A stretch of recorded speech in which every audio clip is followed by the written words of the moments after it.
Total all over body movement అవుతూ complete blood circulation అనేది ప్రాపర్‌గా జరగడానికి ఇప్పుడు చేసే మూవ్‌మెంట్ చాలా బాగా హెల్ప్ అవుతుంది. అదేంటో ఒకసారి చూడండి. ముందుగా ప్లాంక్ పొజిషన్‌లోకి రావాలి. Bhujangasana, Shashankasana combination movement.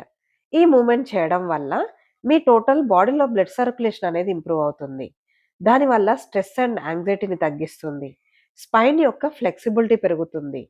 Lower back పెయిన్‌ని తగ్గిస్తుంది. అబ్డామినల్ ఆర్గాన్స్‌ని స్టిమ్యులేట్ చేస్తుంది. హార్ట్ అండ్ లంగ్ ఫంక్షన్‌ని మెరుగుపరుస్తుంది. షోల్డర్ స్ట్రెంగ్త్‌ని పెంచుతుంది. థైరాయిడ్ వాళ్ళకి గూడా చాలా మంచిది. వీటన్నిటితో పాటు మీ బాడీలో ఎక్సెస్ ఫ్యాట్‌ని తగ్గిస్తుంది. ఈ భుజంగాసన, శశాంకాసన కాంబినేషన్ రెగ్యులర్‌గా ప్రాక్టీస్ చేయండి. కంప్లీట్ మీ స్పైన్ నుంచి లోవర్ బాడీ నీస్ వరకు ఉన్న టోటల్ ఫ్యాట్ అనేది తగ్గడానికి మీకు చాలా బాగా హెల్ప్ అవుతుంది.